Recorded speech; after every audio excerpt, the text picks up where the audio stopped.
Hai anak-anak, Assalamualaikum warahmatullahi wabarakatuh.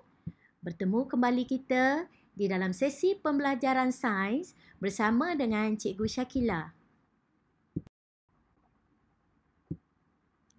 Pada kali ini kita akan belajar tentang tajuk perubahan bentuk tenaga.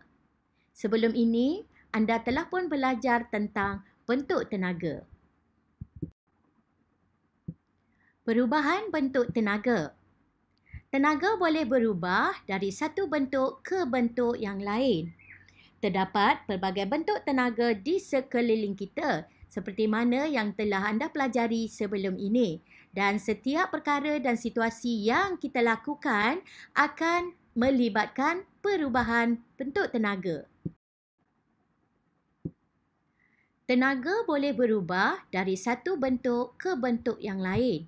Sekarang, mari kita perhatikan perubahan bentuk tenaga yang berlaku di dalam kehidupan seharian kita. Sebelum itu, anda mesti tahu bagaimana untuk menulis perubahan bentuk-bentuk tenaga ini. Untuk menulis perubahan bentuk tenaga, simbol anak panah bermakna berubah kepada dan simbol tambah bermakna dan. Nanti kita akan belajar bagaimanakah caranya untuk menulis perubahan bentuk tenaga ini. Sekarang mari kita perhatikan aktiviti-aktiviti ataupun situasi-situasi yang melibatkan berlakunya perubahan tenaga. Yang pertama, mengayuh basikal. Perhatikan pada gambar rajah yang diberi. Dalam gambar rajah ini, kita dapati seorang budak sedang makan. Seorang budak sedang makan telah menjana tenaga kimia. Daripada manakah tenaga kimia ini didapati? Tenaga kimia didapati daripada makanan yang dimakan oleh budak ini. Dan pada gambar rajah yang seterusnya, budak ini pula sedang menunggang basikal. Ketika dia menunggang basikal, basikal bergerak. Pergerakan basikal ini telah melibatkan tenaga kinetik. Tenaga kinetik ini didapati daripada tenaga daripada makanan digunakan di dalam pergerakan kaki dan basikal. Jadi, perubahan tenaga yang kita boleh tuliskan di sini ialah tenaga kimia berubah kepada tenaga kinetik. Berubah di sini, kita gunakan tanda anak panah.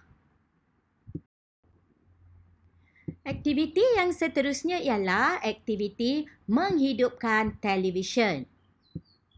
Ketika kita menghidupkan televisyen, tenaga yang terlibat ialah yang pertama, tenaga elektrik. Daripada manakah tenaga elektrik didapati? Tenaga elektrik didapati di dalam litar elektrik televisyen. Seterusnya, tenaga yang terlibat ialah tenaga cahaya. Tenaga cahaya didapati daripada televisyen yang memancarkan imej. Dan terdapat juga tenaga bunyi di situ, iaitu bunyi daripada televisyen. Jadi, perubahan tenaga yang berlaku di situ ialah tenaga elektrik berubah kepada tenaga haba dan tenaga cahaya. Dan di sini bermaksud tenaga haba dan tenaga cahaya ada bersama-sama ketika menghidupkan televisyen tersebut. Aktiviti yang seterusnya ialah menyalakan api. Semasa api menyala, tenaga kimia yang tersimpan dalam bahan bakar berubah kepada tenaga haba dan tenaga cahaya. Sekarang mari kita perhatikan dari manakah tenaga kimia, tenaga haba dan tenaga cahaya didapati. Tenaga kimia tersimpan di dalam bahan bakar. Tenaga haba pula adalah hasil daripada api yang menyala. Sama juga dengan tenaga cahaya didapati daripada api yang memancarkan cahaya. Jadi, perubahan tenaga yang berlaku ketika menyalakan api ialah tenaga kimia berubah kepada tenaga haba campur tenaga cahaya. Sekarang mari kita lihat pula Apakah perubahan tenaga yang berlaku apabila penerjun terjun dari papan terjun? Semasa terjun dari papan terjun, tenaga keupayaan berubah kepada tenaga kinetik dan kemudian berubah kepada tenaga bunyi. Sekarang, mari kita lihat daripada manakah datangnya tenaga keupayaan, tenaga kinetik dan tenaga bunyi. Tenaga keupayaan datangnya daripada kedudukan penerjun di tempat yang tinggi. Tenaga kinetik pula adalah pergerakan penerjun terjun ke dalam air. Manakala tenaga bunyi pula datangnya daripada percikan air. Jadi, perubahan tenaga yang berlaku dalam aktiviti ini ialah tenaga keupayaan berubah kepada tenaga kinetik, berubah kepada tenaga bunyi. Mari kita lihat pula apakah perubahan bentuk tenaga apabila kita menggunakan kalkulator suria. Tenaga suria yang diperoleh daripada matahari berubah kepada tenaga elektrik.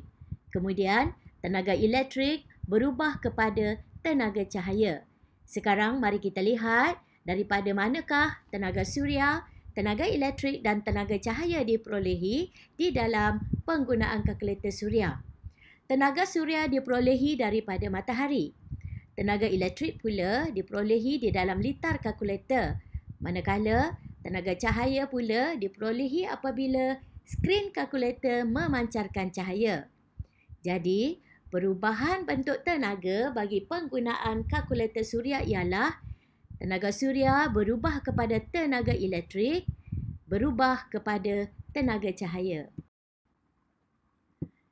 Contoh terakhir, aktiviti perubahan tenaga ialah ketika kenderaan bergerak. Ketika kenderaan bergerak, enjin kereta mengubah tenaga kimia kepada tenaga kinetik. Sekarang mari kita lihat daripada manakah datangnya tenaga kimia dan tenaga kinetik. Tenaga kimia datangnya daripada bahan api fosil yang kita gunakan iaitu petrol. Manakala tenaga kinetik pula adalah pergerakan kereta. Jadi, perubahan tenaga untuk kenderaan bergerak ialah tenaga kimia berubah kepada tenaga kinetik. Sebelum cikgu akhiri pembelajaran kita pada hari ini, di sini cikgu berikan beberapa soalan perubahan bentuk tenaga untuk anda cuba menjawabnya. Soalannya, nyatakan perubahan bentuk tenaga bagi situasi di bawah. Situasi yang pertama, menggunakan kipas angin. Situasi yang kedua, menggunakan mesin basuh. Yang ketiga, menyalakan lilin. Situasi yang keempat, buah kelapa yang sedang gugur. Dan yang terakhir, situasi ketika menggunakan dapur gas. Anda boleh menjawab soalan-soalan ini di dalam buku latihan. Sekian dulu pembelajaran cikgu pada hari ini.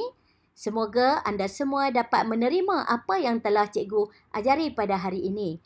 Semoga bertemu lagi di lain masa.